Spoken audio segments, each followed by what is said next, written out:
My name is Mark Tyson. I'm a fourth-year resident from Mayo Clinic in Arizona. And the title of the study is Racial Disparities in Survival for Patients with Clinically Localized Prostate Cancer Adjusted for Treatment Effects.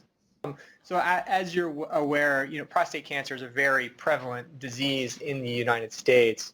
And it's well documented that African Americans don't do as well as Caucasian patients in the U.S., even when their stage and grade is taken into account.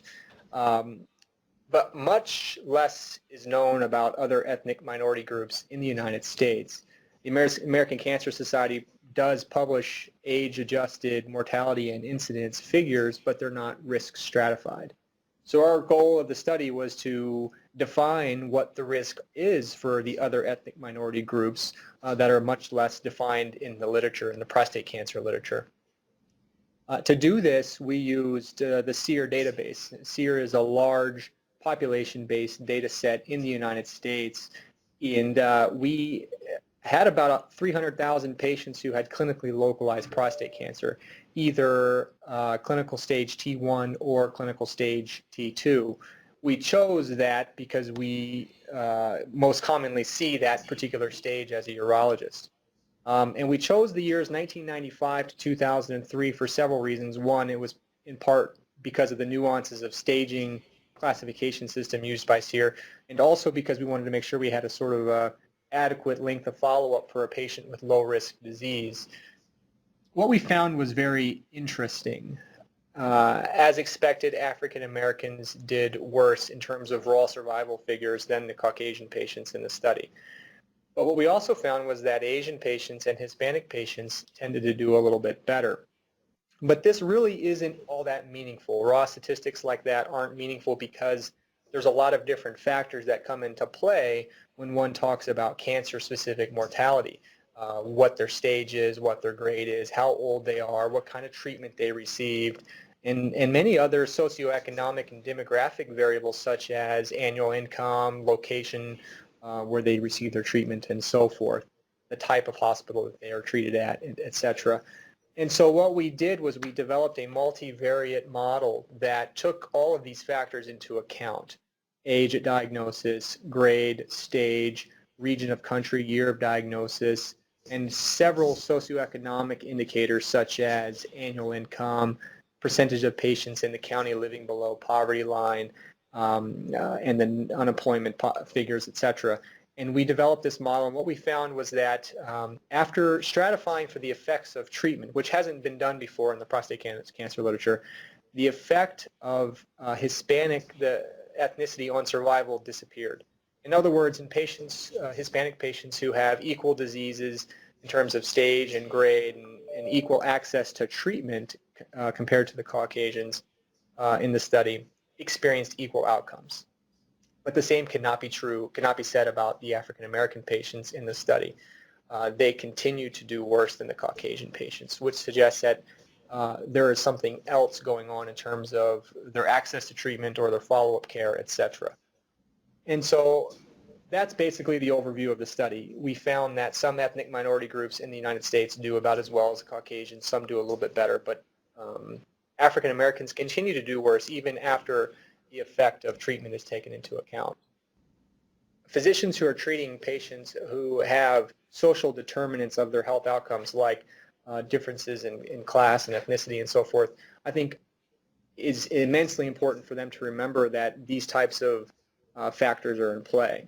I don't know that one could do anything about them when you're seeing a patient in clinic, but I think recognizing that there are social determinants of health outcomes such as ethnicity, I think helps a physician to be a little bit more broad and a little bit more better equipped to take care of the patients that they see in their clinic. And I think that's helpful, particularly where there are large populations of patients who or large areas that have populations of ethnic minorities. I think this will better equip those physicians to recognize some of these social factors that come into play when they see these patients in clinic.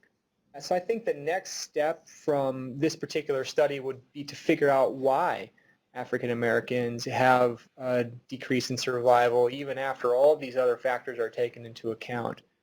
And we speculate, and again, this is pure speculation because our study isn't geared to answer these questions, but we speculate that some of it may have something to do with post-treatment factors.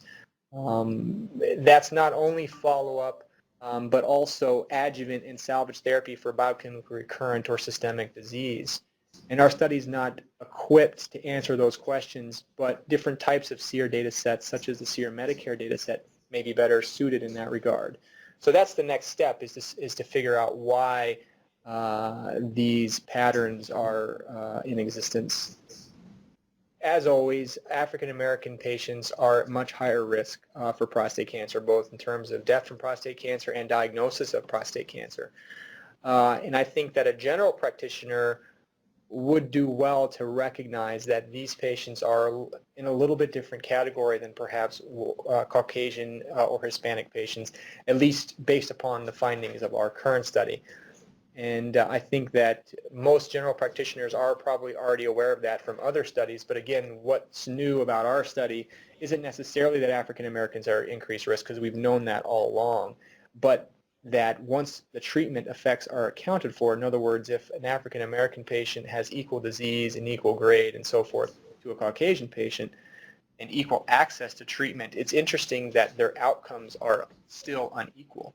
And that's not true for Hispanics. So I think that just being aware of that and maybe following those patients a little bit more closely and thinking not, sort of letting those patients outside, loose follow-up and so forth, I think is the most imperative thing that we have to keep in mind as we sort of interpret these results in the context of clinical care. We hope you found this presentation from the content of Mayo Clinic Proceedings valuable. Our journal's mission is to promote the best interests of patients by advancing the knowledge and professionalism of the physician community. If you are interested in more information about us, our homepage is www.mayoclinicproceedings.org. There you will find access information for our social media content, such as additional videos on our YouTube channel or journal updates on Facebook. You can also follow us on Twitter. More information about healthcare at Mayo Clinic is available at www.mayoclinic.com. This video content is copyrighted by Mayo Foundation for Medical Education and Research.